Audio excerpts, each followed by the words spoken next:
Սկսել, Աստծուն փառք տալով սկսել, որովհետև մեծ օրհնություն է Աստծո խոսքը սերտել ու ոչ միայն Աստծո խոսքը սերտել, այլ սերտել մեր առաքելական Սուրբ Եկեղեցու սուրբ կամարների տակ, սերտել մեր հայրերի թողած հզոր ժառանգության միջոցով եւ այս ամենը փորձել նաեւ կիրառել մեր կյանքում։ Ու փառք եմ տալիս Աստծուն, որ Աստված ամեն անգամ իր խոսքը տարածում է եւ ամեն անգամ տեսնում ես, որ նոր անձինք են միանում, որպեսզի իրենք էլ կարողանան հասկանալ, տեսնել, ընկալել այն խոսքը, որ մեզ բոլորիս կյանք է տալիս, այլ խոսքով Աստծո իրական խոսքը, Աստվածաշունչ Մատյանից։ Հասել ենք Մարկոսի ավետարանի 14-րդ գլխին, ինչպես ամեն անգամ ասում եմ, Մարկոսը 16 գլուխներից է բաղկացած ավետարանը եւ արդեն գրեթե ավարտում ենք, բայց այս դասից հետո Աստված ուզի եւս մեկ չորեքշաբթի ամսի 17-ին կունենանք դասընթաց, որից հետո կընդմիջենք, արդեն Սուրբ Ծննդյան օրերն են գալիս, Նոր տարվա օրերն են գալիս եւ թերևս Աստծո կամոք հունվարին կշարունակենք, որպեսզի Մարկոսի ավետարանը ավարտենք։ Մինչ այն նրանք, ովքեր որ ինձանից email չեն ստանում կամ նոր են, այստեղ տետրս կա, խնդրում եմ ձեր անուն, ազգանունը եւ email-ի հասցեն գրեք, որպեսզի նաեւ ձեզ ներառենք մեր email-ի ցանկի մեջ, որ տեղեկանաք, երբ են դասերը վերսկսելու կամ եթե ուխտագնացություններ են գնում, երբ են գնում եւ այսպես շարունակ։ Իհարկե այսօր ուխտագնացության մասին ընդմիջամանը, ինչպես ասացիք, խոսեմ։ Ուրեմն չեմ ուզում ընթերցել նախորդ ծերտողության հատվածը, որը որ յուրահատուկ հատված էր, Քրիստոս նախազգուշացնում էր ամենածառ օրերի մասին եւ քանի որ ձայնագրությունները կան եւ Instagram-ում եւ Facebook-ում, կարող եք դիտել, տեսնել ու միանգամից ուզում եմ այսօրվա ընթերցանությունը կարդալ, որը որ 14-րդ գլխի առաջին մասն է, քանի որ 14-րդ գլուխը խիտ գլուխ է, որոշել եմ 3 մասի բաժանել, բացի խտություն ինքը մեծ գլուխ է, եւ այսօր 1-ից 21-րդ համարները միասնաբար կընթերցենք ու կփորձենք հասկանալ, տեսնել, թե մեր Տերը ինչ է ուզում մեզ փոխանցել, անշուշտ մեր սրբերի մեկնությունների շնորհիվ։ Ասում է, եւ 2 օր հետո զատիկ էր ու բաղարջակերած տոնը, քահանայապետները եւ օրենսգետները հնար էին որոնում, թե ինչպես նրան նենգությամբ բռնելով սպանեն։ Բայց ասում էին, ոչ այս տոնին, որպեսզի ժողովրդի մեջ խռովություն չլինի։ Եկավ մի կին, որ հետն ուներ նարդոսի ազնիվ մեծարժեք յուղի մի շիշ, եւ շիշը կոտրելով յուղը թափեց Հիսուսի գլխին։ Աշակերտները զայրացան եւ ասացին. այդ յուղը ինչու այսպես պիտի կորչեր։ Կարելի էր այդ անուշահոտ յուղը վաճառել ավելի քան 300 դահեկանի եւ տալ աղքատներին։ Եվ խիստ զայրանում էին կնոջ վրա, եւ Հիսուս նրանց ասաց. թույլ տվեք դրան, ինչու եք նեղություն տալիս, որովհետեւ նա ինձ համար մի բարի գործ արեց, ամեն ժամ աղքատներին ձեզ հետ ունեք եւ երբ ուզենաք կարող եք նրանց բարիք անել, բայց ինձ ամեն ժամ ձեզ հետ չունեք։ Դա ինչ որ կարող էր արեց, առաջուց խնկավետեց իմ մարմինը ի նշան պատանքվելու։ Ճշմարիտ եմ ասում ձեզ, ուր էլ քարոզվի այս ավետարան ամբողջ աշխարհում, ինչ որ նա արեց, այդ եւս պիտի պատմվի նրա հիշատակի համար։ Եվ Հուդա Իսկարիովտացին 12-ից մեկը գնաց քահանայապետների մոտ, որ Հիսուսին մատնի նրանց։ Երբ նրանք լսեցին, ուրախացան եւ խոստացան նրան դրամ տալ։ Եվ նա արիթ էր փնտրում, թե ինչպես հարմար ժամանակ մատնի նրան։ Եվ բաղարջակերած տոնի առաջին օրը, երբ զատկի գառն էին մորթում, աշակերտները նրան ասացին. ուր ես ուզում գնանք պատրաստենք, որ զատկական ընթրիքն ուտես։ Եվ նա աշակերտներից 2-ին ուղարկեց ու նրանց ասաց. գնացեք այն քաղաքը եւ երբ այն քաղաքը մտնեք, կպատահի ձեզ մի մարդ, որ ուսին ջրի սափոր ունի, գնացեք նրա հետևից, եւ նա որ տունը որ մտնի, տանտիրոջը կասեք. վարդապետն ասում է, ուր է այն իջևանը, որ իմ աշակերտների հետ զատկական ընթրիքը պիտի ուտեմ, եւ նա ձեզ ցույց կտա զարդարված մի վերնատուն, այնտեղ պատրաստեցեք մեզ համար։ Եվ նրա աշակերտները գնացին պատրաստելու, եկան այն քաղաք եւ գտան ինչպես որ նա իրենց ասել էր ու զատկական ընթրիքը պատրաստեցին։ Երբ երեկո եղավ, նա եկավ 12-ի հետ միասին եւ երբ սեղան նստեցին ու դեռ ուտում էին, Հիսուս ասաց. ճշմարիտ եմ ասում ձեզ, որ ձեզանից մեկը մատնելու է ինձ, նա որ ինձ հետ իսկ ուտում է։ Եվ նրանք սկսեցին տրտմել ու ասել միմյանց. միթե ես եմ եւ մյուսը թե միթե ես եմ։ Նա նրանց Եվ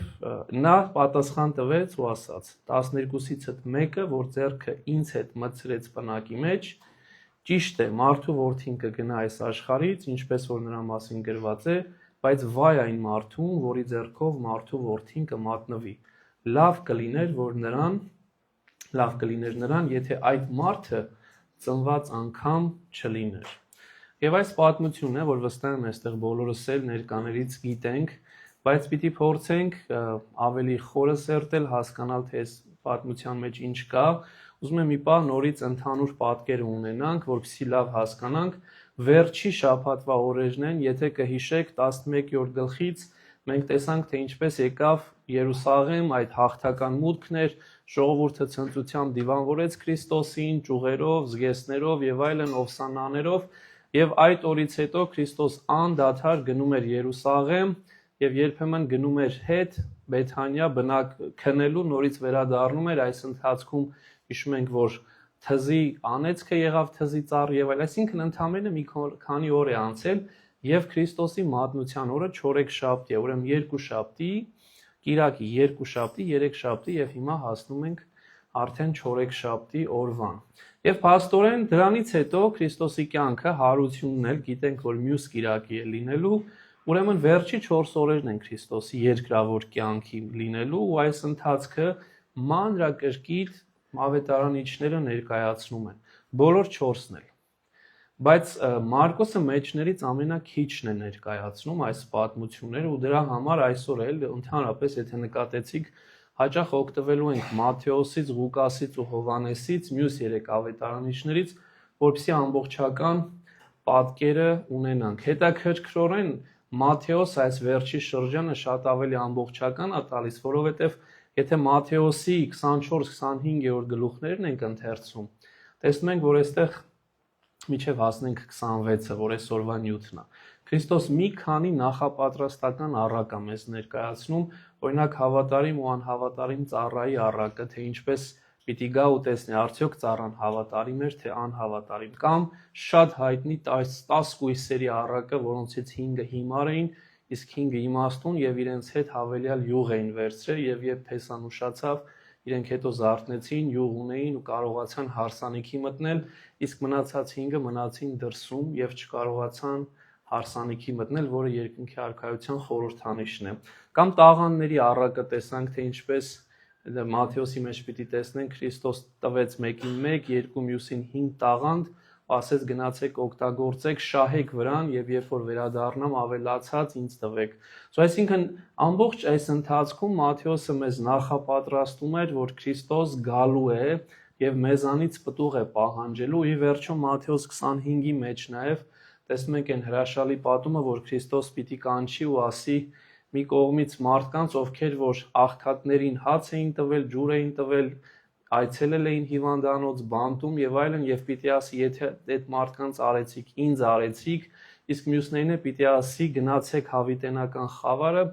որովհետեւ ես ծառավ էի, ես հաց չունեի, ուտելու սոված էի, ես մերկ էի, ես բանտում էի, ես հիվանդ էի եւ դուք ինձ չօգնեցուք ու երբ որ ասում է պիտի ասեն Տեր երբ քեզ տեսանք այդպիսին ու չօգնեցին, պիտի ասի Քրիստոս, որ դիմացին ինչ արեցիք, ինձ չարեցիք։ Ու այն նոր սրանից հետո է, որ Մատթեոսը պիտի խոսի այս վերջի դրվագի մասին, որը ինքնին հրաշալի է։ Հիմա գալիս ենք ամենակարևոր օրերին, ասում է եւ 2 օր հետո Զադիկեր ու Բաղարջակերած տոնը։ Ուրեմն ընդհանրապես հին ուխտի մեջ, հրեական իրականության մեջ ամենամեծ տոնը Զատիկն էր եւ Բաղարջակերած տոնն էլ հետն էր լինում, որովհետեւ Բաղարջակերած, այսինքն անթթխմոր հաց, unleavened bread, այս անթթխմոր հացի տոնն է, որ հետագայում ես ինչպես որ հետագայում պիտի ասեմ, դառնալու էր նաեւ Սուրբ Պատարագի անթթխմոր հացը, որ մենք օգտագործում ենք առանց թթխմոր ավելացնելու։ Բայց ինչու էր Զատիկը այսքան կարևոր ու ինչու է Զատիկը մեր համար նաև այսքան կարևոր, որտեղ հին Զատիկը նոր Զատիկի այսպես կոչված շողքն էր։ Հին Զատիկում ինչ կատարվեց։ Եթե կհիշեք, Զատիկի ընթացքում Աստված պատվիրեց, որ գառան մորթեն եւ այդ գառան արյունից քսեն իրենց դռան վրա եւ երբ որ հրեշտակը պիտի անցներ ու տեսներ այդ արյունը,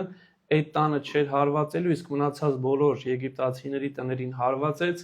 եւ նրանց զավակները կործանվեցին, իսկ այդ գառան արյունը փրկեց իսրայելացիներին։ Հետո զատիկի ընթացքում էր նաեւ այդ զատվել, ազատվել բառնա,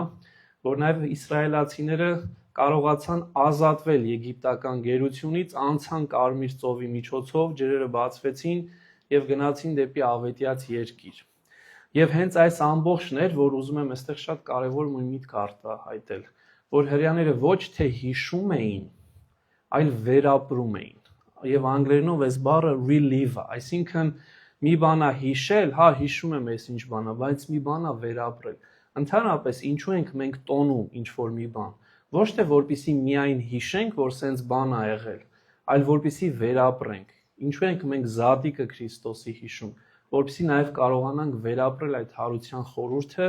որը որ մեզանից յուրաքանչյուրի հետ է կապված։ Իսկ ինչ էր լինում այս տոնի ժամանակ։ Եթե պարզ Երուսաղեմը այդ ժամանակ ուներ 50,000 բնակիչ, այս զատկական տոներին, որ մի քանի օր էր տևում, մոտավորապես քառապատկում 5 անգամ ավելի շատ ժողովուրդ էր գալիս եւ շուրջ 250,000 ժողովուրդ էր գալիս։ Ինչու եմ սա ասելու, որովհետեւ տեղ չէր լինում, որ մարդիկ կարողանային ինչ-որ օթևան գտնել ու այստեղ ա որ շատ հետաքրքրորեն վերնատունը մեծ, վերնատունը պիտի պատրաստ լինի։ Եվ ինչու էր նաև զատիկը այսքան կարևոր, որովհետև հին հրեական զատիկը փոխվելու էր նոր զատիկի, որտեղ գառը արդեն ոչ թե պարզ գառնուկն էր, այլ Քրիստոս ինքն էր։ Ու դրա համար Հովհաննես 1-ի մեջ Հովհաննես Մկրտիչը պիտի ասեր ահա գառն Աստուծո, որ իր վրա է վերցնում ամբողջ աշխարհի մեղքը։ Եվ այս ընթացքում էր այդ գառան արյամբ, որ բոլորը պիտի մաքրվեին։ Դրանից բացի ոչ թե պիտի ազատվեին այլևս եգիպտական ստրկությունից, այլ պիտի ազատվեին, հենց զատիկ բառը ազատվել բառից է գալիս, սատանայի ստրկությունից եւ մեղքի ստրկությունից պիտի ազատվեինք։ Եվ ինչպես որ հрьяաները գնացին դեպի ավետյաց երկիր, այնպես էլ զատիկի միջոցով Քրիստոսի արյամբ մաքրագործված, ազատված մեղքի ու սատանայի մեղքից, ճիրաններից մենք էլ շարժվում ենք դեպի ավետյաց երկիր, որը ոչ թե հող ու ջուր է, այլ երկնքի արքայությունն է։ Ուրեմն, ինչպես որ ասացի, հին զատիկը նախօրինակն էր իրական ու մեծ զատիկի, որ հենց այս մեծ զատիկն էր, որ Քրիստոս ուզում էր կատարվեր, ու պատահական չի հիմա որ պիտի տեսնեք, չնայած նրան, որ քահանայապետները չէին ուզում զատիկի օրը Հիսուսին ձերբակալել ու սպանել, որովհետև վախենում էին, որ ժողովուրդը մեծ ըմբոստություն կբարձրացնի, որտեղ շատերը նույն Գալիլեայից ուրիշ տեղերից էին եկել, մարդիկ էին, ովքեր որ Քրիստոսին տեսել էին, Քրիստոսով բժշկվել էին։ Քրիստոս ուզում էր մասնահատուկ զատիկին այս ամբողջը կատարվեր, որ ցույց տար, որ հիմա նոր զատիկն է գալիս, եւ քանի որ Աստծո կամքը այդպիսին էր, հрьяաների կամքը չկատարվեց, եւ Աստված ինքը կատարեց այդ եւ նույնիսկ ոչ թե հետաձգեց իր խաչելություն, այլ մի առաջ գցեց, որպեսզի ճիշտ ժամանակին կատարվեր։ Ահա թե ինչ էր ասում հաջորդ նախադասություն։ Ասում էր քահանայապետները եւ օրենսգետները հնար էին որոնում, թե ինչպես նրան նենգությամբ բռնելով սպանեն, բայց ասում էին ոչ այս տոնին, որպեսզի ժողովրդի մեջ խռովություն չլինի։ Եվ ի վերջո Մարկոսի ավետարանը, եթե կհիշեք առաջի գլուխներից սկսած, Մարկոս ներկայացրեց այս մարդկանց, ովքեր քահանայապետներն էին, օրենսգետներն էին, դպիժներն էին, փարիսեցիներն էին, այս մարդիկ էին, հերովդեսականները, ինչու՞ չէ, ովքեր չկարողացան Քրիստոսին ընդունել։ Ամբողջ 3 տարի շարունակ այս մարդիկ տեսան Քրիստոսին, տեսան իր հրաշագործությունները, տեսան իր բժշկությունը, ամենակարևորը, տեսան իր կյանքի մաքրությունը, բայց միևնույնն է չկարողացան ընդունել Քրիստոսին։ Ինչու՞։ Որովհետև իրենց ներաշխարհն էր խավար եւ իրենց եսը այնքան էին բարձրացրել, որ չէին պատրաստվում խոնարեցնել եւ դրա համար ինչքան քո եսը բարձրանում է, այնքան քո միտքը, հոգին ու սիրտը կուրանում են։ Իսկ ի վերջո երեք էինք խոսում Եվայի հետ, երանիների մասին էինք խոսում, որ Աստծուն կարող ես տեսնել միայն երբ որ սիրտդ մաքուր է։ Դրա համար էր երանիների մեջ 6-րդ երանին հենց էս խոսում, երանի սրտով մաքուրներին, որովհետև նրանք Աստծուն պիտի տեսնեն։ Եթե սիրտդ չես մաքրել, Աստծուն չես տեսնելու։ Եվ քո եսը թույլ չի տալու, որ սիրտդ մաքրվի ու ահա թե ինչու հաճախ նույն այսօրվա իրականության մեջ, երբ որ տեսնում ես Քրիստոսի ավետարանը, այսքան մաքուր, այսքան մարդասեր, այսքան օգտակար, տեսնում ես մարդկանց, ովքեր որ պայքարում են ավետարանի դեմ ու ոչ միայն օտարներ, այլ անգամ հայեր։ Ու սա է ցավ պատճառում, ինչու եք էս անում, չէ՞ որ նաև սա ձեր հայրերի հավատն է։ Արի ու տես նույն պատասխանն է, որովհետև ես այնքան եմ մեծացել, որ փակել է իրանց հոգու, մտքի եւ սրտի աչքերը, այսինքն կուրացրել են եւ միջև սիրտը չմաքրես, Քրիստոսին չես կարողանալու տեսնել եւ չես կարողանալու ընդունել։ Հետաքրքիր է նաեւ երբ որ ուզում էին բռնել ու սպանել, սա չէին անելու ուղիղ, այլ անելու էին նենգությամբ, մի ուրիշ ձևով։ Իսկ այս գործելավոճը միայն սատանայինն է։ Որտեւ ուշադրություն դարձեք, երբ որ չարը մոտեցավ Ադամին ու Եվային, ինքը ուղիղ ու պարզ չմոտեցավ։ Ինքը զարտուղի ճանապարհով մոտեցավ, ինքը խաբելով մոտեցավ եւ հասավ իր նպատակին։ Ու հենց նույն այդ նպատակն էին անում այս փարիսեցիներն, օրենսգետները կամ քահանայապետերը, ու հաճախ նաեւ սա միայն 2000 տարվա առաջվա պատմություն չի, հաճախ նաեւ մեր իրականության մեջ է սա կատարվում եւ ցավոք նաեւ հաճախ մենք ենք այսպես վարվում, առանց տեսնելու նաև մեր մեղքերես մասին դեռ խոսելու եմ։ Հետաքրքիր էր, ու ինչպես որ վերջում նշեցի, չնայած նրան, որ իրենք ուրիշ ծրագիր ունեին, բայց Աստծո ծրագիրը ամենակարևորն էր, եւ եթե Աստված ծրագրել էր, որ Զատկի օրը պիտի այս ամբողջը լինի, եւ հին Զատիկը պիտի փոխվի նոր Զատիկով, ուրեմն հենց այդպես էլ լինելու էր։ Եվ ասում եմ, եւ ինչն է Բեթանիայում էր, Բորոտ Սիմոնի տանը սեղան նստած։ Նախ ուզում եմ կենտրոնանալ Բեթանիայի վրա, որ շատ խոսեցինք, եւ եթե ուշադրություն դարձեցիք, Բեթանիայում եւս մի շատ կարևոր ընտանիք կար, որը մենք տեսանք։ Ղազարոսի ընտանիքն էր, որին հարություն տվեց, ու այս հարությունը ամենաբացառիկն էր, որովհետեւ 4 օրվա մահացածին, որի մարմինը արդեն փտած էր, ինքը հարություն տվեց։ Եվ ոչ ոք չէր հավատում։ Եվ եթե ընթերցենք Հովանու ավետարանի 12-րդ գլուխը, ինչի մասին ես խոսեցի նախորդ անգամներից մեկում, հрьяաները ասում են ուզում էին Հիսուսին սպանեին նաև հենց Ղազարոսի համար, որովհետև մարդիկ տեսան այդ հրաշքը, թե ինչպես 4 օրվա մահացածը կարա հարություն առնի, եւ նույնիսկ Ղազարոսի համար ավելի էին ուզում Հիսուսին սպանել, որովհետև նման հրաշքը պարզ մարդը չէր կարող գործել։ Եվ փաստորեն Հիսուս Բեթանիայում այլ ծանոթներ ուներ, որոնցից մեկն էլ Բորոտ Սիմոնն էր։ Եվ հետաքրքրորեն այս Բորոտը շատ կարևոր է, որտեղ եթե կհիշեք, մենք Բորոտների մասին տեսանք ինչպես էր Քրիստոս բժշկում Բորոտներին, ուզում եմ հիշեցնել ձեզ, իսկ նրանք ովքեր առաջի անգամ են նաև այս մասին ասել, որ Բորոտը մեկն էր, որ բացի մարմնական տանջանքից, որտեղ մարմինը փտում էր, այլ ուներ հոգևոր ավելի մեծ տանջանք, որովհետև ինքը մեկուսացած էր, isolated եղած էր եւ մարդկանց հետ չէր շփվում։ Իրանց հացը տանում էին հեռու մի տեղ էին թողնում եւ հետագայում, երբ որ հեռանում էին, իրենք վերցնում են այդ հացը ուտում էին, որտեվ երբ որ մոտենային ու մարդկանց հետ շփվեին, կարող էին մարդկանց վարակել։ Շատ վատ հիվանդություն էր։ Բայց արի ու տես, որ այս Բորոտ Սիմոնը, որի անունն էլ անգամ պահպանվել, ինքը տան մեջ է եւ ինքը խրախճանք է կազմակերպել եւ հրավիրել է հացու ու մարդիկ գալիս են։ Եվ սա մի բան է մենակ նշանակում, որ այս Բորոտ Սիմոնը բժշկված էր։ Եվ բժշկված էր հաճախ ընկալմամբ Քրիստոսի կողմից։ Այդ հրաշքներից մեկն է, որ ավետարանիչները չեն գրել, բայց շատ հստակ է։ Իբրև պատիվ Քրիստոսի իր բժշկության բերել էր խրախճանք էր կազմակերպել Քրիստոսի համար, եւ այս խրախճանքի ժամանակ է, որ կատարվելու է մի հրաշալի վիճակ։ Եթե ընթերցենք Ղուկաս 7-րդ գլուխը, մի քիչ ավելի կբացվի Բորոտ Սիմոնի կերպարի մասին։ Բորոտ Սիմոնին ինքը կոչվում է Փարիսեցի։ Եվ սա այն Փարիսեցին է, երբ որ Ղուկասի մոտ մի քիչ տարբեր է կնոջ կերպարը։ Ղուկասը ասում է, որ երբ այն անձը, այն կինը, որ եկավ Քրիստոսի մոտ, ինքը մեղավոր կին էր, անառակ կին էր։ Եվ ասում է ինքը իր արցունքներով էր սրբում Քրիստոսի ոտքերը եւ իր մազերով էլ մաքրում էր, եւ այս Բորոտ Ղուկասը, ներողություն, Սիմոնը մտածում էր, որ սա մարգարե չի կարա լինի, որտեվ եթե մարգարե լինի, ուրեմն կիմանար, որ այս մարդը, այս աղջիկը, այս կինը մեղավոր է, ու Քրիստոս շատ հստակ այդ ամեն ինչ ասեց։ Այսինքն հետաքրքիր մի պատկեր ենք ստանում Ղուկասի մոտ, որ Մարկոսի մոտ չկա, որ այս Սիմոնը, որը Բորոտ էր, նաև Փարիսեցի էր ու միջև վերջ դեռ դարձի չէր եկել։ դեռ կասկածներ ուներ ու ամենավատ բանը, որ ինքը անում էր, հետևյալն էր։ Ինքը վերևից էր նայում ուրիշին, փարիսեցիներին բնորոշ վիճակ։ Հիշում եք փարիսեցու մաքսավորի օրինակը։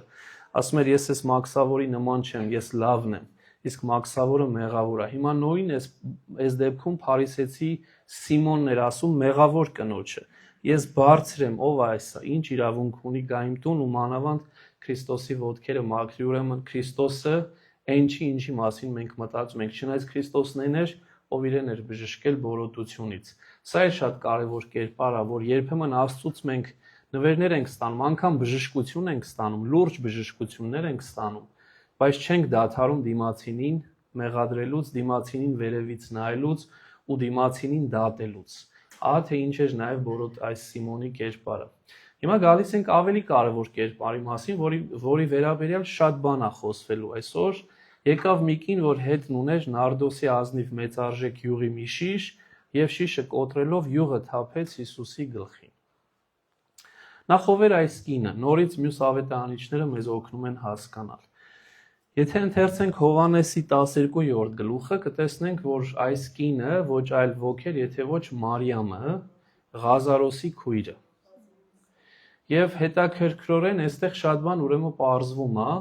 որ 11-րդ գլխում Ղազարոսին բժշկեց, ասացի, հարություն տվեց։ 12-րդ գլխում Մարիամը գալիս է ու այդ անուշահոտ յուղը թափում է Քրիստոսի վրա։ Այլ խոսքով սա հայրերը տեսնում են իր մեծագույն շնորհակալությունը,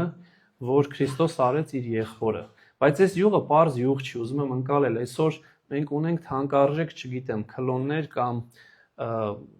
դուխիներ կանանց, այսպես,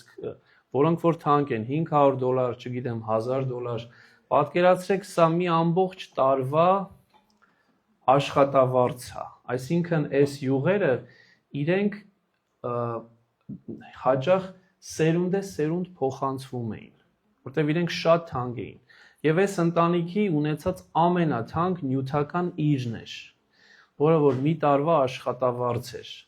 Եվ այս կինը իր ընտանիքի ամենաթանկ նյութական իրը, որ սերունդ փոխանցվել էր, ինքը Քրիստոսին նվիրեց։ Ու սա էր, որ մեծ զարմանք ու զայրույթ առաջացրեց աշակերտների մոտ, որ այս ինչ ես անում, այսքան թանկարժեք բանը դու բերում ես ու սենց կորստյան ես մատնում, փչացնում ես Քրիստոսին տալով, բայց այս մասին դեռ կխոսենք։ Ուրեմն Մարիամն էր այս կինը, որը որ եկել էր ու բերել էր համաձայն Հովհաննեսի։ Եվ ինչն է այստեղ կարևոր, որ այդ շիշը հիմա մենք անում ենք սա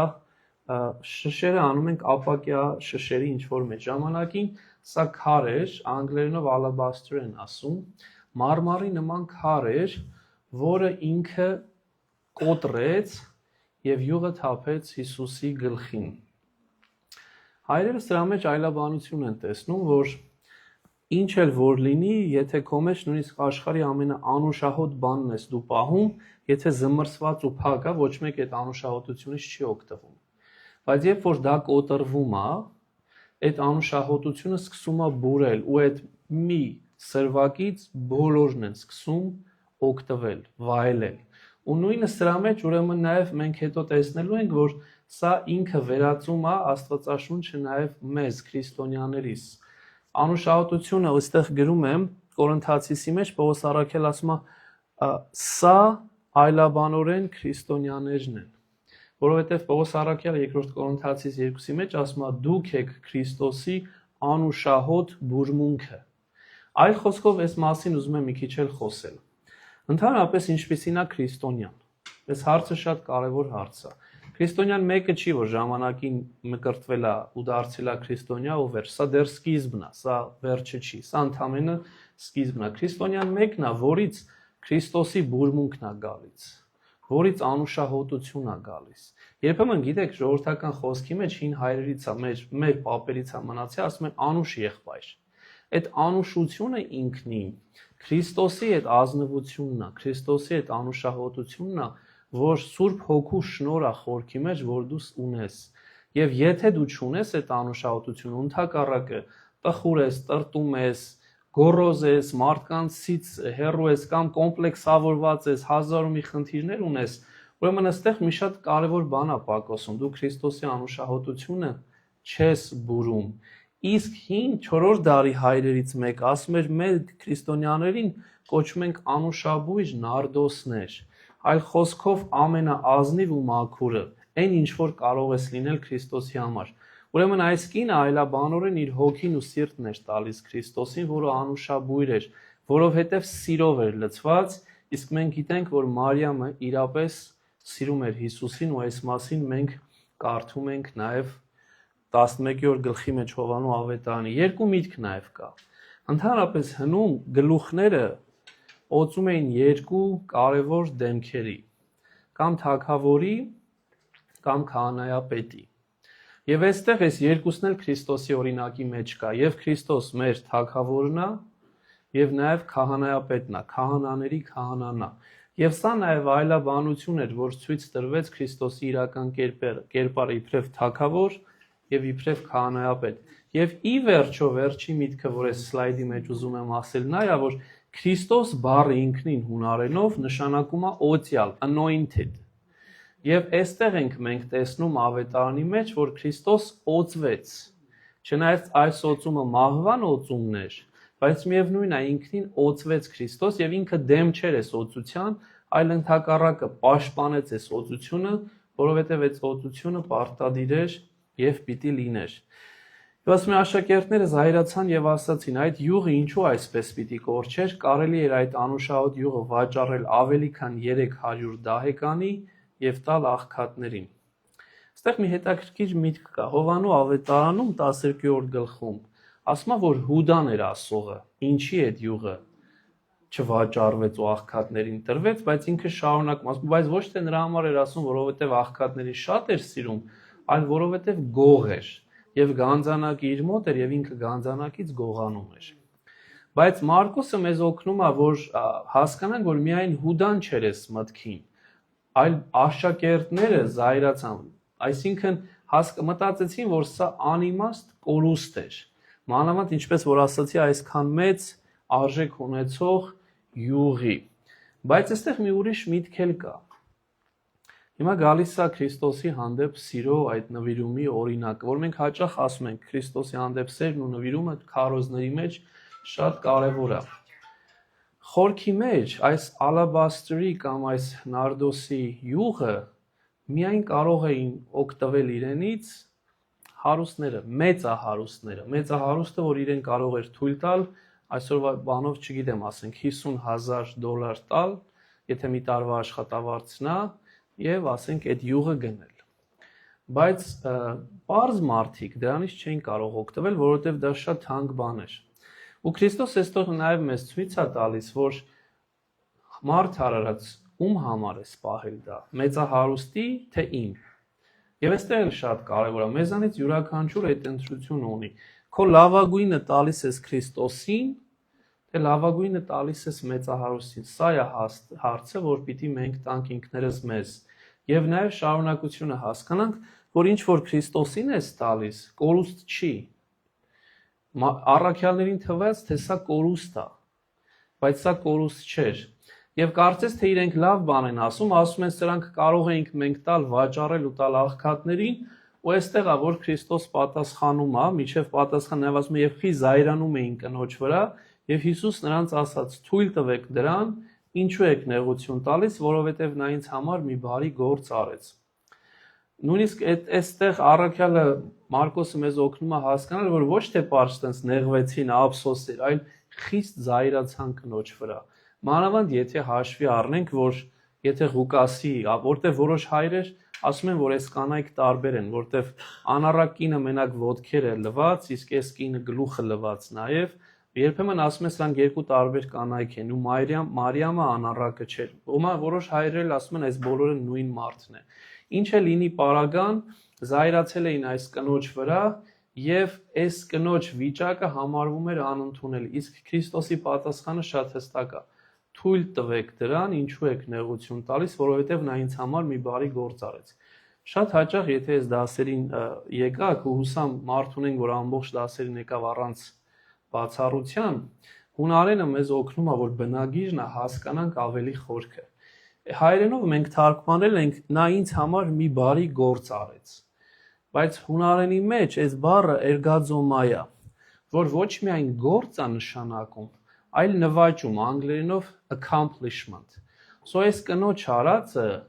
ինքը նվաճում էր, ինքը accomplishment էր, պարզ գործ չէր։ Եվ սա ինքնին մի շատ կարևոր բան է ցույց տալիս։ Ես այս մասին ինքս իմ համար էի մտածում։ Ես կյանքում բարի գործեր փորձել եմ անել ու վստահ եմ չկա աշխարհում մի մարդ, որ արած չլինի։ Բայց ինչքան նվաճում accomplishment ունեմ ես իմ կյանքում։ Եվ այս հարցը մեզանից յուրաքանչյուրը կարծում եմ մենք ինքներս մեզ պիտի տանք, որտեղ այդ նվաճումը accomplishment-ը շատ ավելի մեծ է, քան ինչ որ մի գործ անելը։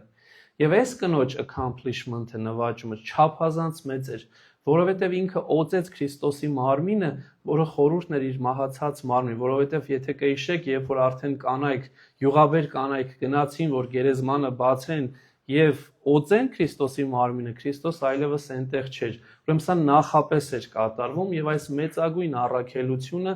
այս կինը կատարեց առանց հասկանալու անգամ, բայց սիրով։ Եվ դրա համար երբեմն մենք սիրով անում ենք մի բան, որ նույնիսկ չենք հասկանում դրա մեծ հետևանքը, որ կարող է Աստված օգտագործի եւ անի։ Եվ սա շատ կարևոր էր։ Եվ շարունակում է ամեն ժամ աղքատներին ձեզ հետ ունեք եւ երբ ուզենաք կարող եք նրանց բարիք անել, բայց ինձ ամեն ժամ ձեզ հետ չունեք։ Այդտեղ Քրիստոս մի շատ կարևոր բան է ասում, որ կարողանանք զատորոշել աստվածայինը մարդկայինից եւ հաշվի առնենք ժամանակը։ Երբեմն մեզ թվում է, որ մենք ժամանակի տերն ենք։ Դե կանենք, դե կստացվի։ Ու Քրիստոս ասում է, ձեր ժամանակը կարճ է։ Իմ հետ ձեր ունեցած ժամանակը կարճ է։ Երբեք այստեղ ինքը չի ասում աղքատներին մի արեք։ Ընդհակառակը մենք ընթերցեցինք, չէ՞, ես Մատթեոս 25-ը ասեցի, եթե դիմացինին արեցիր, ինձ արեցիր։ Բայց հիմա ես մարդ եմ դարձել, մարդեղացումը սրա մասին է, incarnation անգլերենով, եւ եկել եմ ձեր մոտ։ Եվ ընդամենը մի քանի օր ժամանակ է ձեզ մնացել, դուք չգիտեք։ Օգտագործեք այդ ժամանակը։ Եվ հաճախ այս միտքը մեզանից շատերը ինձ թվում է պետք է ավելի լուրջ առնեն։ Ես վերջերս մի մարդու մասին էի լսում, որ ասում էր, որ ծրագրեր էր մշակում ու այդ մարդուն ես գիտեմ, այստեղ ոմանք էլ գիտեն, որ այս ինչ կանեմ, այն ինչը կանեմ ու 3 օր հետո մահացավ։ Ուղղակի մահացավ։ Ու ինքը գիտեր, որ միգուցե կարող է մահանա, բայց ինքը դեռ ծրագրեր էր մշակում այս կամ այն հարցերի վերաբերյալ։ Ինչու եմ սա ասում, որովհետև ես չեմ կարծում, ես ինքս տարբերվում եմ այդ մարդուց կամ մեզանից շատերը, որովհետև մենք չենք հաշվի առնում մեր ժամանակի սղությունը ու մեզ միշտ թվում է, թե մենք հավիտենական ենք ու ամեն ինչ դեռ անելու ենք։ Մինչդեռ Քրիստոս ասում է ժամանակը ճիշտ օգտագործի։ Եվ եթե ինձ ունես քո կյանքում, անպայման պահիր ինձ քո մոտ, ինչքան հնարավոր է շատ, որովհետև ժամանակը գալու, որ ինձ քո հետ այլևս չես ունենալու ֆիզիկապես։ Եվ սա շատ կարևոր էր։ Նաև ուրիշ միտք կա։ Երբեմն հայրերն ասում են, որ հնուց եկած, ասում են մեզ մեղադրում են, թե ինչի են ձեր սպասները այդքան ճոխ, ոսկի, արծաթ։ Դա քրիստոնեական չի։ Ու այստեղ իրենք բերում են Քրիստոսի այս օրինակը, ասելով, որ կոնկրետ, եթե սկիհի մասին է խոսքը, սուրբ սկիհի մասին է խոսքը, որ ժողովուրդը կարծում է բաժակ է, բայց դա կոչվում է սկի, որի մեջ Քրիստոսի ճշմարիտ մարմինն ու արյունն է դրված, այդ սկիհը մենք կամ արծաթ է լինում, արծաթապատ կամ ոսկեպատ, ինչու՞։ Որտեվ սա Քրիստոսի մարմինն ու արյունն է իր մեջ պարունակում։ Այն ինչը որ դու քո լավագույնը կանեիր Քրիստոսին ու դրա համար անձինք եղան, երբ որ մենք եկեղեցին էինք կառուցում, ցանկ գնաց մարդկանց, թե ով ինչ կարող է նվիրել, ես էլ այդ ցանկերը ինձ մոտ էր գալիս, մի անգամից 4 հոգի սկիհ ուզեց։ Այսինքն որոշ մարդկանց մոտ այդ հստակ գիտակցությունը կար, որ սուրբ սկիհը այդքան կարևոր բան է եւ մարդիկ չեն վարանում նվիրել, որովհետեւ այստեղ ոչ թե ճոխության հարցն է, այստեղ Քրիստոսի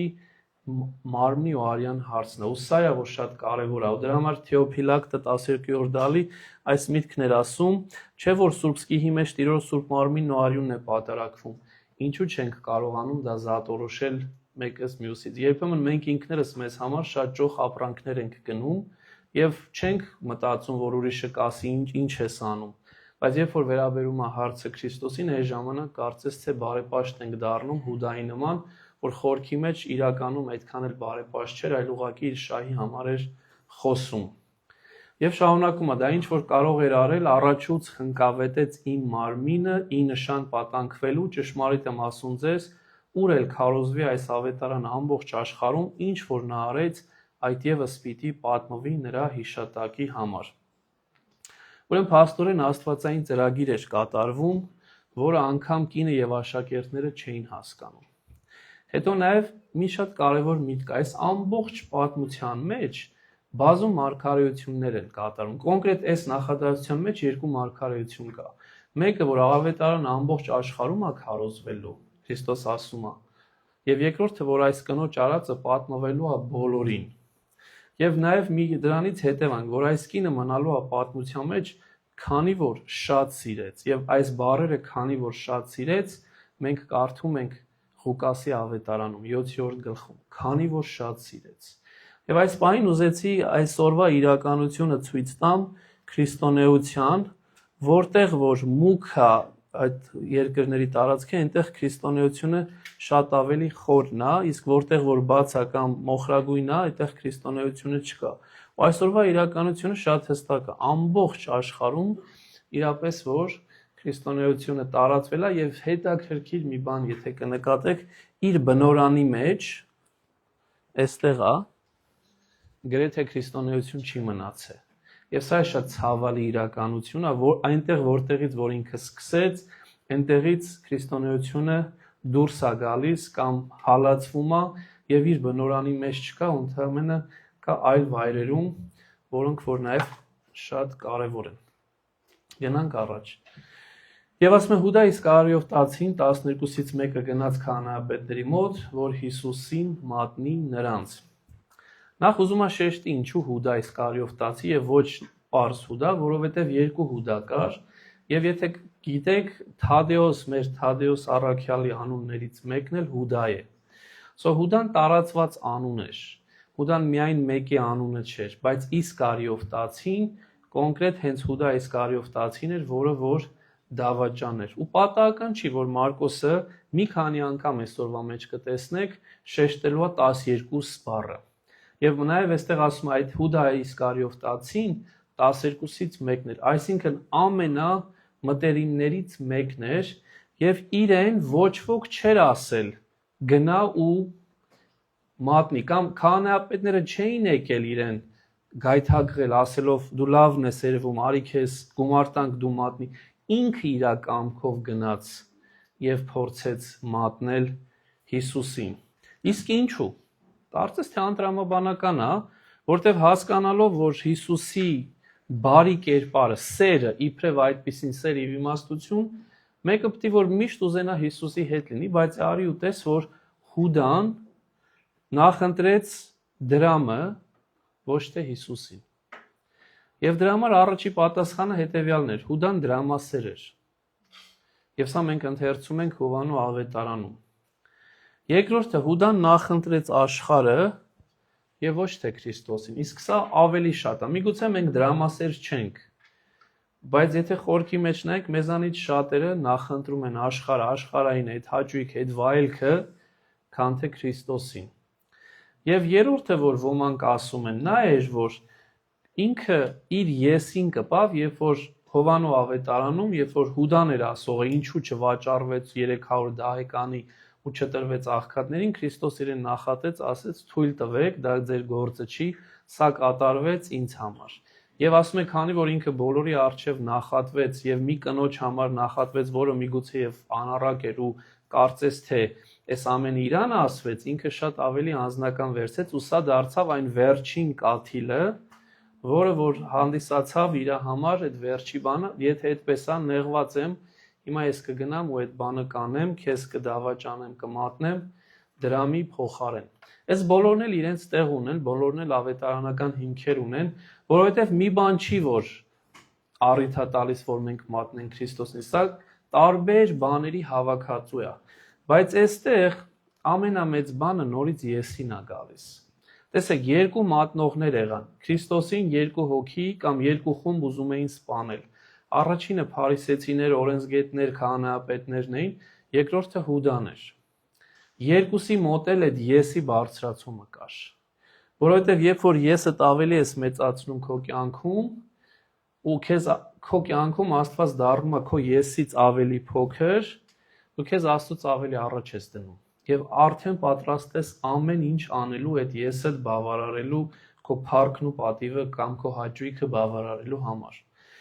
Եվ տեսեք, այս մարդիկ, որ ծրագրում էին ինչ անենք, ինչպես անենք, իրանց ոտքով եկավ իրանց հնարավորությունը եւ ասում է, երբ նրանք լսեցին, ուրախացան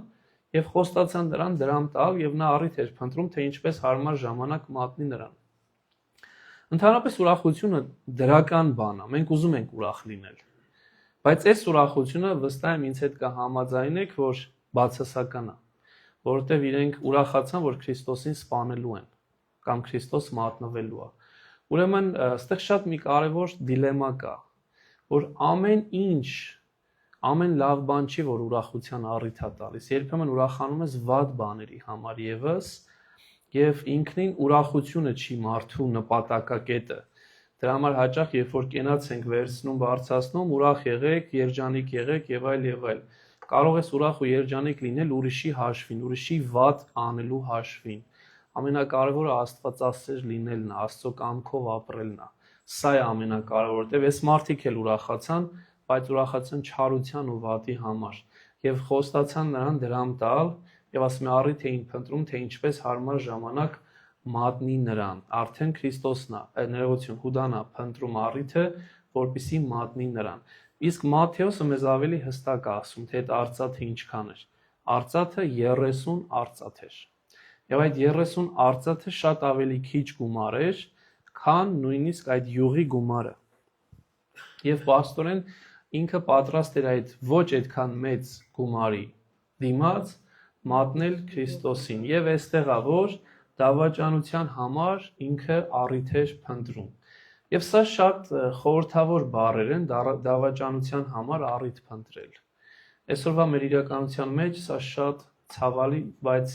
հաստա որ կա, եւ շատերն են դավաճանության համար առիթ փնտրում եւ պետության մեջ եւ նաեւ ամենուր։ Եվ այստեղ Սուրբ Գրիգոր Նյուսացին մեր 12 մեծ սրբերից մեկն ասում է այնքան գեղեցիկ բառեր ասում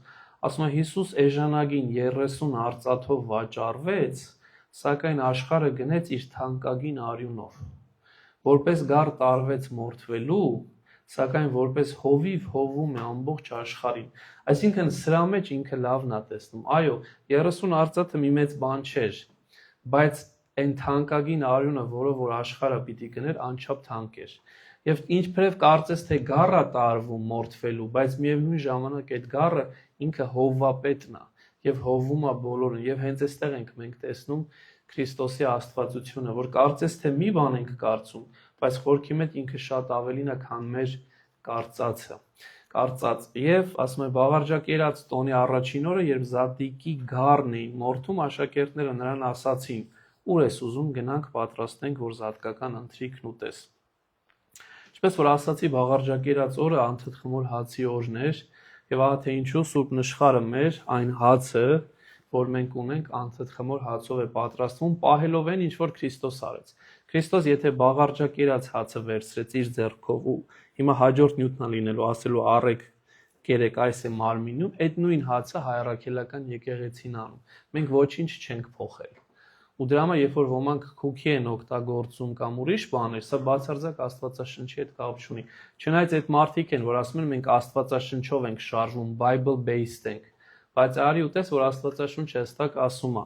Աղարջեր, անթթխմոր հացեր եւ Քրիստոս այդ հացը վերցրեց, բայց իրենք դա չեն անում։ Հետաքրքիր մի միտք էլ կա այս նախադասության մեջ, որ ասում է աշակերտները հարցեցին. «Ուր ես ուզում գնանք, պատրաստենք, որ զատկական ընթրիքն ուտես»։ Ես դրա մեջ խորք եմ տեսնում մեր սրբերը, որովհետև եթե իրական աշակերտ ես, դու Տիրոջ կամքն ես փնտրում եւ Տիրոջ կամքի համաձայն ես շարժվում, քո քայլերն ուղղորդում։ Այս միտքը Հերոնիմոսն էր ասում 4-րդ դարի։ Իրապես աշակերտի եւ պարզ մարդու տարբերությունը սա է։ Աշակերտը այն մարդն է, որ Քրիստոսի կամքն է նախ փնտրում, իսկ պարզ մարդը այն մարդն է, որ իր կամքն է փնտրում։ Ու այստեղ հենց սա է, ուր ես ուզում, որ գնանք եւ պատրաստենք քո ընթրիքը։ Եվ այստեղ է, որ աշակերտներից երկուսին ուղարկում է ու ասում, Գնացեք այն քաղաք եւ երբ այն քաղաքը մտնեք, կպատահի ձեզ մի մարդ, որ ուսին ջրի սափոր ունի, գնացեք նրա հետևից։ Համաձայն Ղուկասի այստեղ էլ էլի լրացում Մարկոսին այդ երկու աշակերտները Պետրոսն ու Հովհաննեսն էին։ Ղուկաս 22-ի մեջ ասա։ Հիմա ուզում եմ այս նախադասությունը մի պահ հասկանանք։ Ասում է գնացեք այն քաղաքը, երբ այն քաղաքը մտնեք, կպատահի ձեզ մի մարդ, որ ուսին ջրի սափոր ունի, գնացեք նրա հետևից։ Սրա մեջ ինչ ենք տեսնում։ Ես ասեմ ինչ եմ տեսնում, մարգարեություն, որ Քրիստոս գիտի, որ այդ պահին ջրի սափորով մեկն է անցնելու, այդ պահին, եւ ինքը այդ մարդուն իրենք իր աշակերտները տեսնելու են, հետևելու են այդ մարդուն, ինքը տանելու է դեպի վերջնատուն։ Այսօրվա մասնագետները բողոքականյան տեսնում են նախնական պայմանավորված մի ծրագիր։ Քրիստոս ուրեմն նախապես պայմանավորվել էր այդ մարդու հետ։ Այդ մարդը սափորը ուսին էր, սպասում էր մինչև աշակերտները կգնան ու երբ որ գնան, այսպես կանի։ Գիտեք ինչն է տարբերությունը։ Ամեն ինչ որ աստվածային է, ամեն ինչ որ գերբնական է, փորձում են դուրս հանել, ամեն ինչ փորձում են կենցաղային դարձնել։ Բայց ինչպես որ խոսքի սկզբում ասացի, այստեղ ամբողջ կոնտեքստը մարգարեություն է, ամեն ինչ մարգարեություն է, որ կատարվում է։ Եվ դրա համար եմ այս բառը օգտագործել եմ անհեթեթություն են հաճախ նաև խոսում, եւ մենք ուշադիր պիտի լինենք, որ ամեն մեկնություն չէ, որ պիտի օգտագործենք։ Նույնիսկ եթե այդ մեկնությունները ունենան շատ անվանի Հարվարդի, Օքսֆորդի, Քեմբրիջի ինչ-որ անուններով մեկնություններ, բացարձակ էական չի։ Միշտ խնդրել եմ ու նորից այս անգամ եմ ուզում հիշեցնել, եկեղեցու Սուրբ Հայրերի մեկնությունները հիմքն են։ Ուրիշ մեկնություններ մի օգտագործեք, ինչքան էլ որ մեծ անուններով մեկնություններ լինեն։ Հետաքրքիր է նաև այստեղ այլաբանություն կա, որովհետև քաղաքի մոտ անձով ջրի սափոր ուներ ուսին, կանգնած էր, գնացին նրա հետևից եւ նա ցույց տվեց վերջնատունը։ Ինչ էր այս մարդը, նախ քաղաքն ինքնին ցույց է տալիս երկնքի արքայությունը եւ երկնքի արքայությունը ես գնում ջրի սափորով, որ սկսում է մկրտությամբ ու այդ մկրտությունը քեզ տանում է դեպի վերև, դեպի վերջնատուն, որտեղ որ Քրիստոս է եւ որտեղ որ Քրիստոսի ընթրիքն է կատարվում։ Եվ սա այդ այլաբանություններից մեկն էր, որ եկեղեցու հայրերը նաեւ տեսան։ Եվ նա որ տունը որ մտնի, տանտիրոջը կասեք, վարդապետն ասում է, ուր է այն իջևանը, ուր իմ աշակերտների հետ զատկական ընթրիքը պիտի ուտեմ։ Հետաքրքիր է, այս մարդը տանտերը չէր։ Այս մարդը ընդամենը մեկն էր, որ տարավ դեպի տանտերը, ցույց տալու այդ վերնատան տեղը։ Եվ սա էլ մեզանից յուրաքանչյուրի կոչումն է, իբրև քրիստոնյաներ, մենք էլ կոչված ենք ցույց տալ մարդկանց վերնատան տեղը, որպեսզի գնան մարդիկ եւ Քրիստոսի հետ ընթրիքի մասնակցեն։ Իսկ Քրիստոսի հետ ընթրիքը այս աշխարհում պատարագն է, սուրբ պատարագ, իսկ երկնքի արքայության մեջ արդեն իր մեծ հարսանեկան խրախճանքն է, որի մասին ինքը խոսեց։ Այլ խոսքով, եթե մեզանից մեկը սուրբ պատարագին մեկ ուրիշին կկարողանա տանել, այդ նույն բանը կանի, ինչ որ Քրիստոսի ընթրիքին ուղղորդի մեկին, ու մեծագույն օրհնություն է դա։ Իսկ եթե մեկը կբերի սուրբ գրային սերտողություններ, սա էլ ճաշի կբերի, որովհետև մենք գիտենք հստակ, որ Քրիստոսի բառերն են, որ Աստվածաշունչ մատյանը նաև Աստծո խոսքը հացն է, այն հացն է, առանց որի մարդ չի կարող ապրել, եւ սա ամենօրյա հաց է, որ մեզանից յուրաքանչյուրը պիտի սնվի, որպեսզի կարողանա իր կյանքը ապահովել։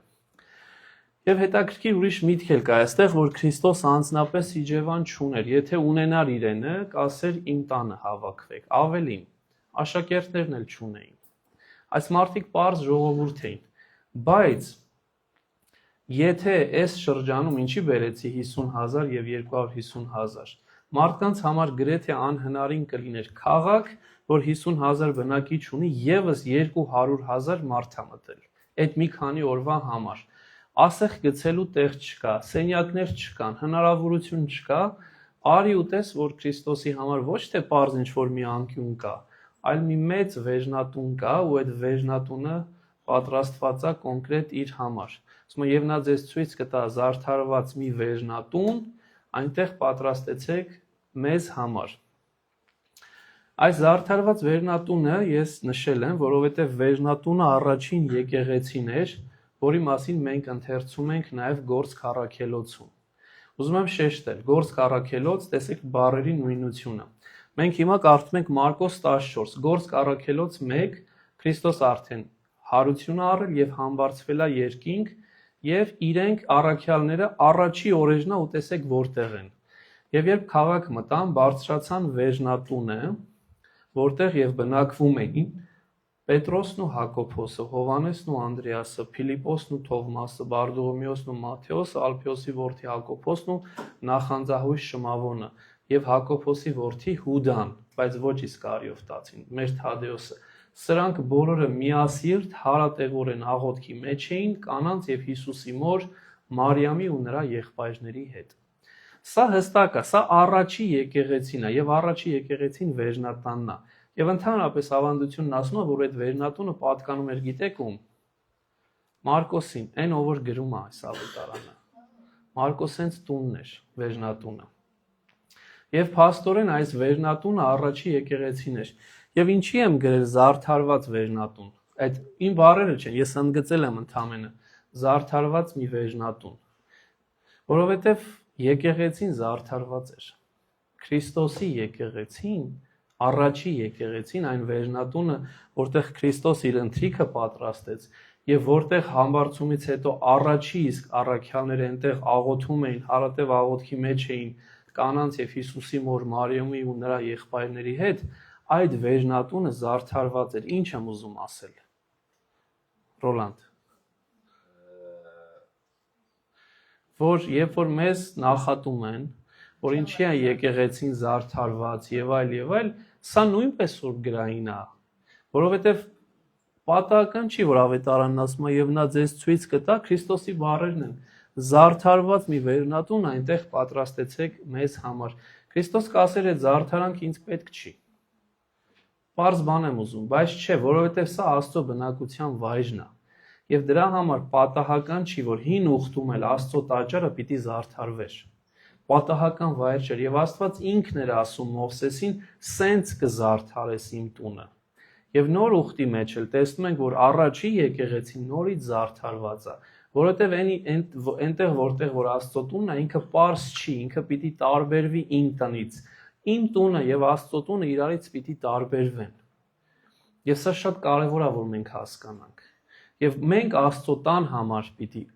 զարդարանքը լինենք եւ ֆիզիկապես, եւ նաեւ ինչու՞ չէ, մեր հնարավորության սահմաններով։ Եվ իհարկե սա չի նշանակում չափ անցնել։ Դրա համար ուշադրություն դարձեք, հայ եկեղեցին երբեք այդ կաթոլիկ եկեղեցու կամ ուղղափառ հույների ու ռուսների նման այդ ճոխության մեջ չի, բայց իր խոնարհությամբ հանդերձ ինքը զարդարված է իր պատմական եկեղեցիներով, ու սրանք շատ կարեւոր են, որ մենք հասկանանք։ Պետք է սա լինի, ու սա հենց Քրիստոս ինքն էր իր ավետարանի մեջ նշում։ Եվ նրա աշակերտները գնացին պատրաստելու, եկան այն քաղաք եւ գտան, ինչպես որ նա իրենց ասել էր, ու զատկական ընթրիքը պատրաստեցին։ Ուրեմն մարգարեությունը կատարվեց։ Գնացին, գտան այդ մարդուն, այդ մարդը տարավ դեպի Վերջնատուն, տանտիրոջ հետ խոսեցին եւ տանտերը արդեն ասեց եկեք համեցեք։ Եվ ինչ էր այստեղ դուրս գալիս։ Փաստորեն աշակերտները կատարեցին իրենցից ակնկալվածը եւ պատրաստեցին ընթրիքը։ Հիմա այստեղ նաեւ երկրորդ պարագան աշակերտի պարտականության, մեկը որ տանես դեպի Վերջնատուն։ Երկրորդը որ պատրաստես ընթրիքը, այսինքն սա պատրաստում ես ոչ թե քո համար, այլ նաեւ ուրիշների համար։ Եվ այսօրվա իրականությունը, այս կոնկրետ այսօրվա Սուրբ գրքի սերտողությունը կամ որևէ Սուրբ գրքի սերտողություն ինքը ընթրիքի նախօրինակ է։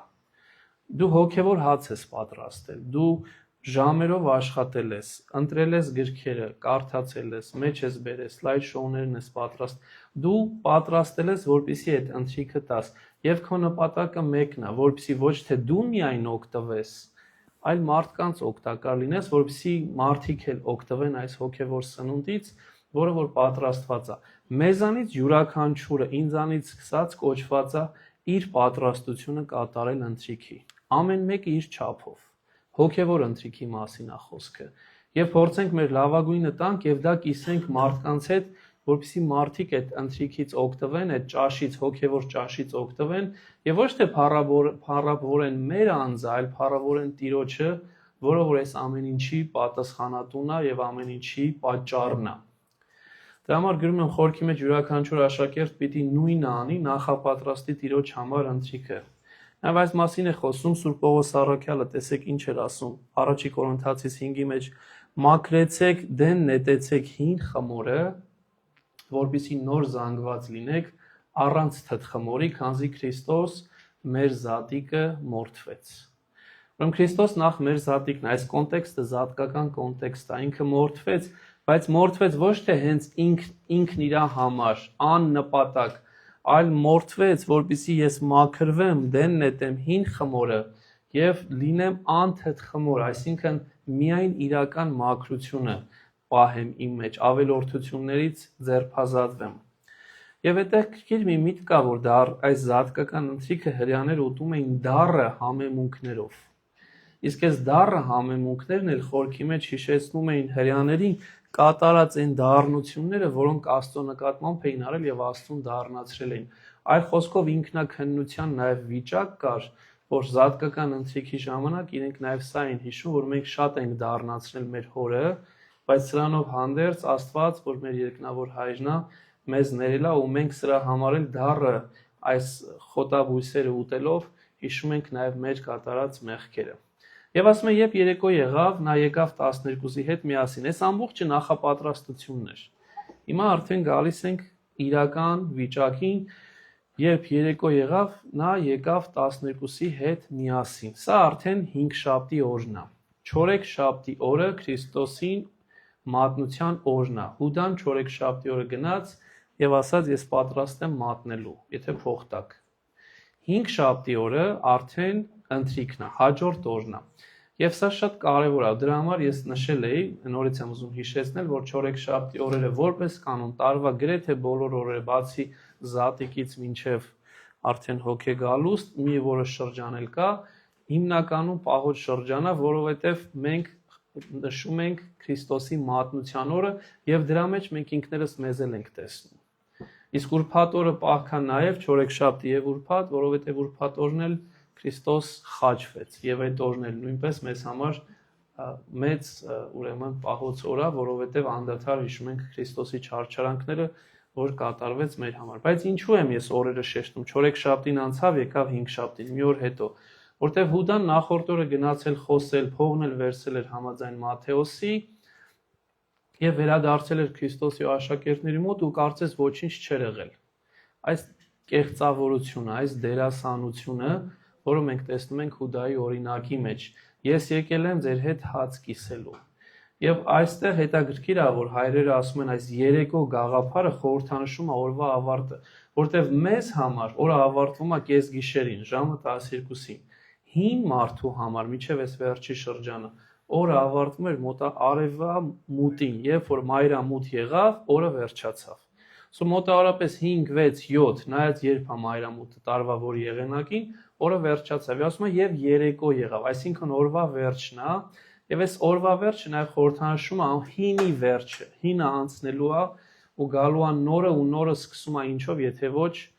մեծ ամենակարևոր խորհուրդներից մեկով հաղորդության խորհուրդն է տրվելու, այլևս նոր ուխտի խորհուրդն է տրվելու։ Եվ ասում է եկավ 12-ի հետ միասին ու այստեղ վային է գալու եւ ուզում եմ այս միտքը ասեմ, վայ այն մարդուն, ով Տիրոջ հետ սեղան է նստում վատ մտադրությամբ, ով հաց է կիսում արդեն իսկ դավաճանած վիճակով։ Մեր հետ այնքան ժողովրդի մեջ այնքան սա կա, մանավանդ տղամարդկանց մեջ, որ ասում է ես իր հետ հաց եմ կիսել։ Այդ հաց կիսելը շատ կարևոր է, այստեղ պատահական չի, որ հիմա պիտի տեսնենք, որ ձեռքս ասում է տնեց ամանի մեջ, այսինքն դու ինձ հետ հաց ես կիսում, արդեն իսկ նենք վիճակով, արդեն իսկ այն վիճակով, որ դու ինձ դավաճանել ես, գումարն էլ վերցրել ես, եւ այս ամեն ինչի հանդերձ դու հիմա պղծում ես այդ հացը եւ քո ներկայությամբ նաեւ մյուսներին։ Ու սա շատ կարևոր իրականություն է, որ հաճախ մենք ինքներս մեզ էլ կարող ենք երբեմն նաեւ տեսնել։ Եվ ասում եմ, երբ սեղան նստեցին ու դեռ ուտում էին, Հիսուս ասաց. ճշմարիտ եմ ասում ձեզ, որ ձեզանից մեկը մատնելու է ինձ, նա որ ինձ հետ իսկ ուտում է։ Հիսուս միանգամից չի ասում սա, ուտում են խրախճանքա, իրենց օրենքով մոտ 4 անգամ կենաց էին ասում, փառավորում էին Տիրոջ անունը, այս ամենի մասին մենք հենց հաղորդության օրը հաջորդ թեմային խոսենք, Բայց այս ուրախ մթնոլորտի մեջ, որ ամեն ինչ լավ է, ուրախ է, խրախճանք է, մեծ խրախճանք է, զատկական ամենաուրախ տոնն է, մեկ էլ Հիսուս ասում է, ճշմարիտ եմ ասում ձեզ, որ ձեզանից մեկը մատնելու է ինձ, նա ով ինձ հետ իսկ ուտում է։ Միանգամից շոկային վիճակ է ստեղծվում։ Ինչպես այդ ուրախությունը միանգամից սառում է, եւ ինչու այստեղ նաեւ շատ հետաքրքիր մի միտք կա, հայերեն ասում են, բայց ինչու չասեց Հուդա, դու ինձ, ուզում եք Հուդա մարդուն ցույց տա, հետո զգացի ում ցույց տամ, չեմ։ Հուդա, դու ինձ դավաճանելու ես, ես գիտեմ։ Հա, չէ։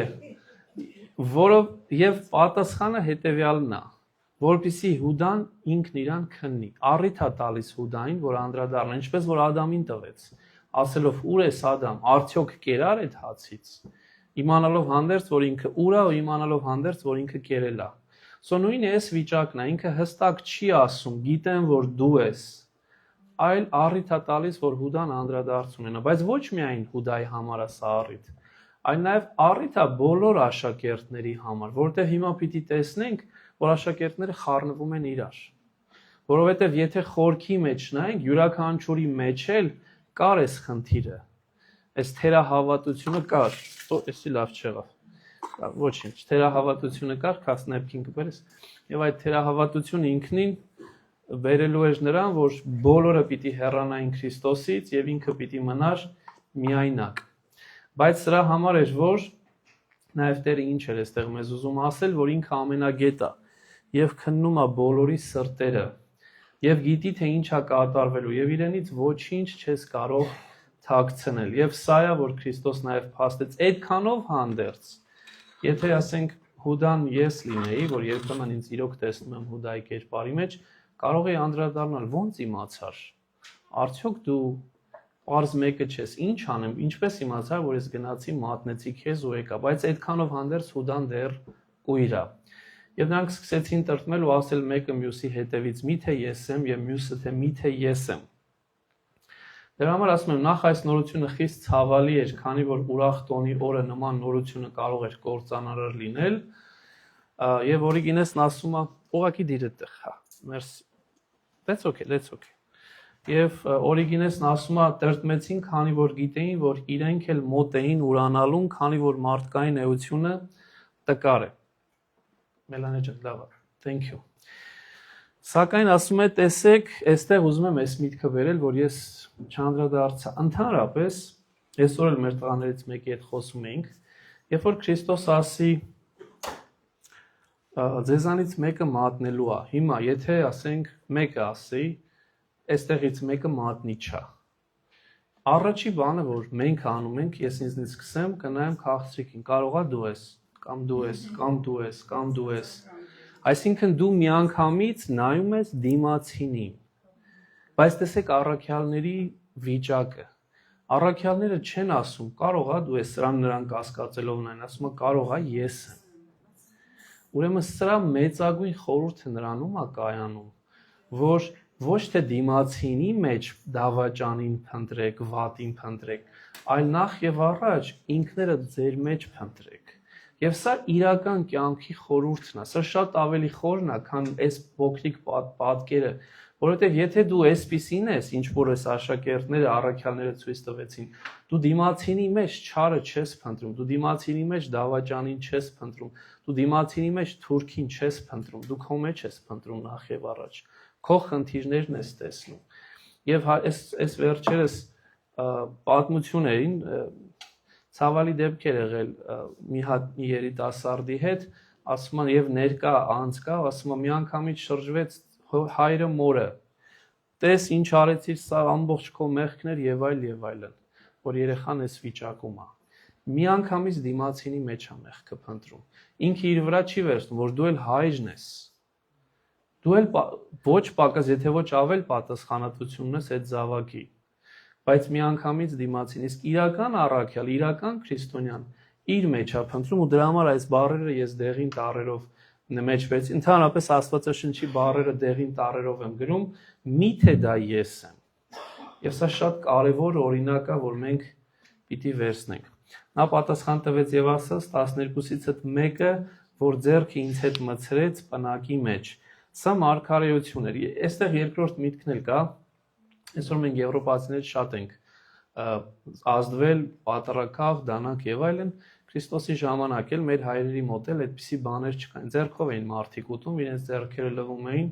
եւ նույն ափսեից ուտում էին, բայց այստեղ նաեւ մարգարեություն էր կատարվում։ Սաղմոս 40-ը, բողոքականյան 41-ը, որ ասում է անգամ իմ բարեկամ մարդը, որին ես վստահում էի եւ որն ուտում էր հացն իմ հաճախակի, իմ դեմ խաբեություն գործեց, ինձ դավաճանեց։ Այսինքն սա նաեւ մեկ այլ մարգարեություն էր, որը նորից իրականացավ եւ ամբողջ ինչպես որ ասացի, այս ամբողջ կոնտեքստը մարգարեությունների իրականացումը։ Եվ շարունակում է, ճիշտ է, մարդու որդին կգնա այս աշխարհից, ինչպես որ նրա մասին գրված է։ Շարունակությունը հետո կասեմ։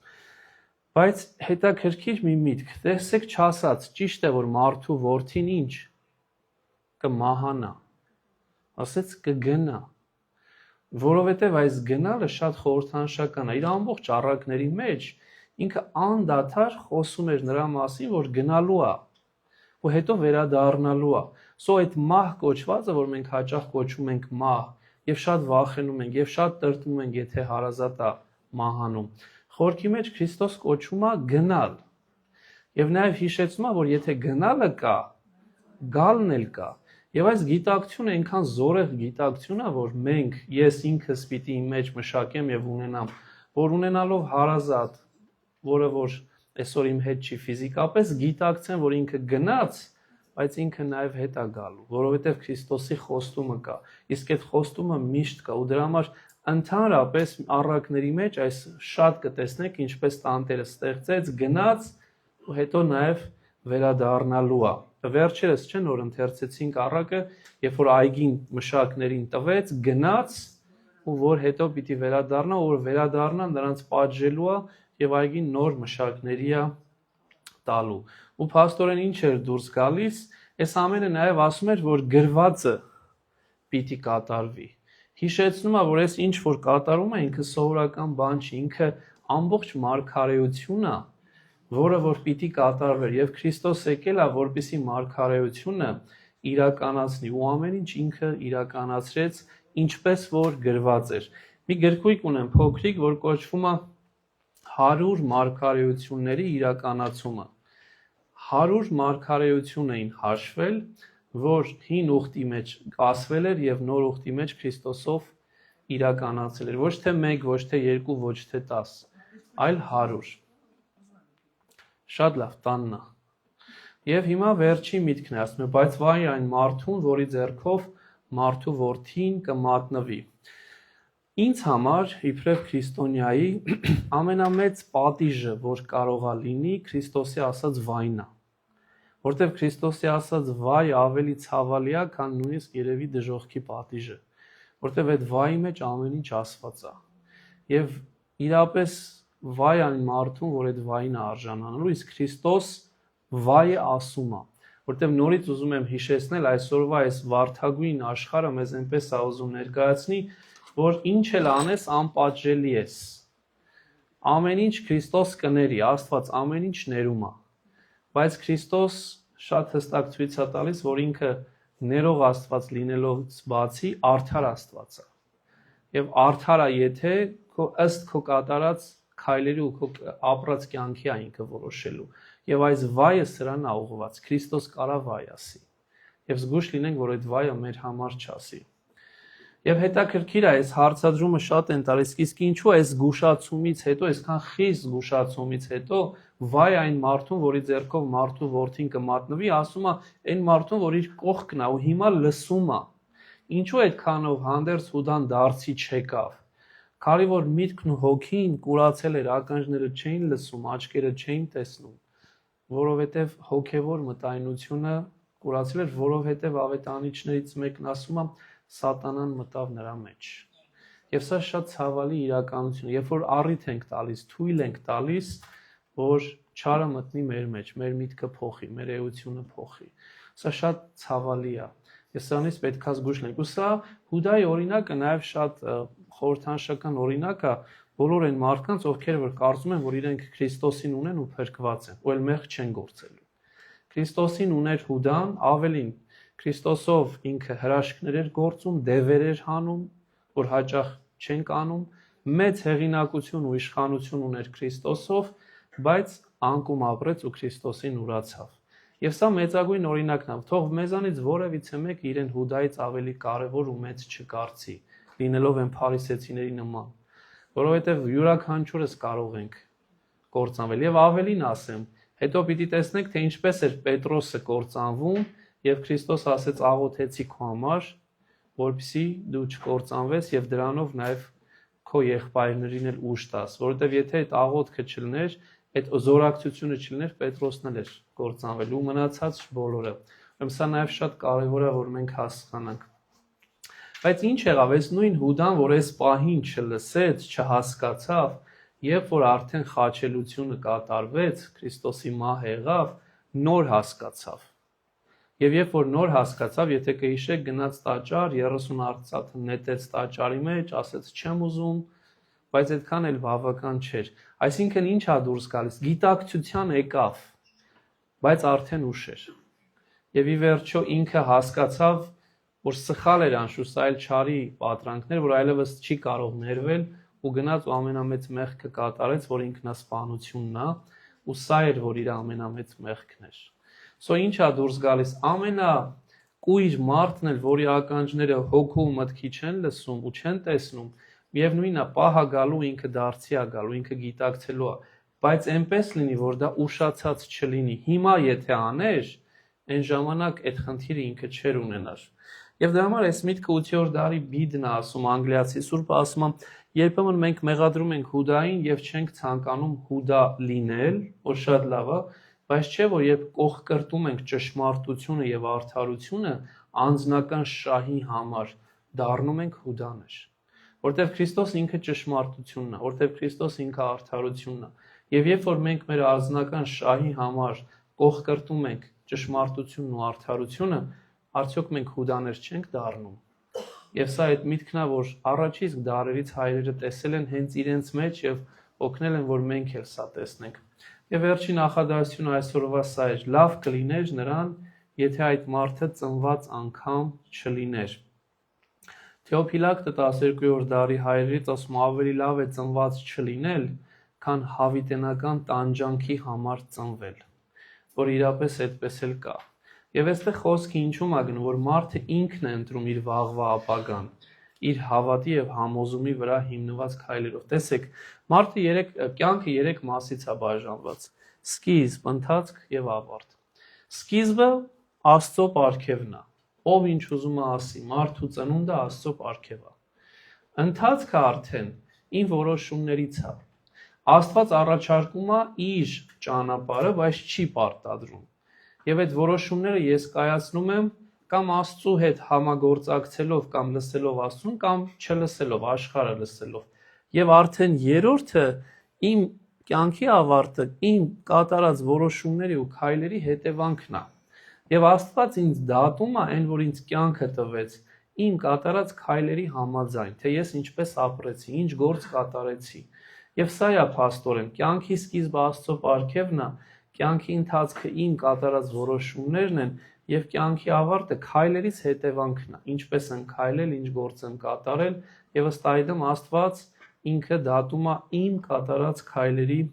համաձայն եւ սա է, որ մեզանից յուրաքանչյուրը պիտի հիշի։ Այսօրվա նյութը ավարտելու ուզում եմ մի քանի կարևոր բառերի վրա կենտրոնանալ, որոնք բանալի բառեր են ու ուզում եմ հիշենք այս բառերը։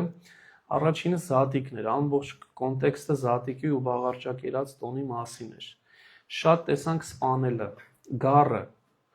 տոնը, յուղը, ավետարանի քարոզությունը, մատնելը, դրամը, վերնատունը իբրև եկեղեցի, Քրիստոսի ասած վայը, ընթրիք գաղափարը եւ 12-ը մի քանի տեղ այս կոնտեքստի մեջ 12 բառը հիշվեց, ցույց տալով այդ ներքին մտերմությունը, որ Քրիստոս ուներ իր անմիջական աշակերտների հետ։ Եվ ավարտում եմ փոքրիկ այս հոգևոր վերլուծությամբ, որքան հաճախ է պատահում մեզ, որ կամա թե ակամա թշնամիներ ենք հավաքում, որոնցից ոմանք ուղիղ, իսկ ոմանք բարեկամ ձևանալով ցանկանում են մեզ կործանել։ Լինում են նաև չսպասված մարդիկ, ովքեր իրենց սիրո արտահայտությունն են ցուցաբերում եւ լավագույնն են տալիս մեզ, իրենց կյանքի ամբողջ կուտակածը, իրենց սերն ու ժամանակը։ Ինչ որ մեզ հետ է կատարվում, նույնն էլ մենք ենք կատարում դիմացինին։ Հիմնական հարցը հետևյալն է. երբ հրավիրում ենք Տիրոջ հետ զատկական ընթրիքի ենք հրավիրվում, այսինքն Սուրբ Պատարագի, ինչ սրտով ենք մոտենում մեր նմանին, ով կրում է Տիրոջ պատկերը, եւ ինչ սրտով ենք մոտենում Տիրոջ Սուրբ Սեղանին։ Կարողանում ենք նախ մեր մեջ տեսնել խնդիրը, թե միանգամից դիմացինի մեջ ենք փնտրում։ Արդյոք փորձում ենք խուսափել Հուդայի մեղքից, որն այնքան տարածված է այսօր, երբ քո անձնական շահը վեր ես դասում ընդհանուրի շահից, Աստծո շահից, թե անամոթաբար շարունակում ենք մեղքի մեջ մնալ, որովհետև Հուդան շարունակ մնաց անամոթ, իսկ անամոթները ամենամեծ մեղավորներն են նաև, որովհետև ամոթը Աստծո ներկայության պակասն է։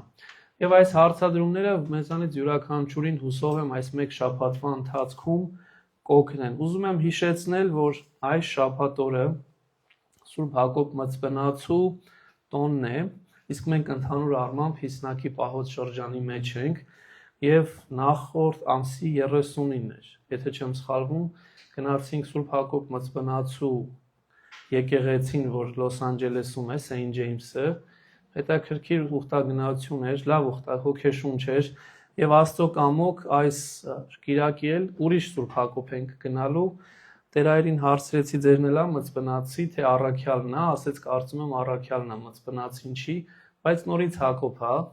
եւ միասնաբար Աստծո կամոք գնալու ենք այնտեղ Սեյնտ Ջեյմս, որ բավական հին համայնք է Սակրամենտո քաղաքում եւ այնտեղ 2 օր ենք լինելու, շաբաթ օրը կհասնենք Աստծո կամոք եւ կիրակի օրը կվերադառնանք։ Ուզում եմ ուղղակի փոքրիկ հիշեցում, այսօր կարող ես արդեն անջատել, որ մենք շուրջ այս պահի դրությամբ 35-ից ավել ենք, եթե ինչքան 36 կոնկրետ։ Եթե մարդիկ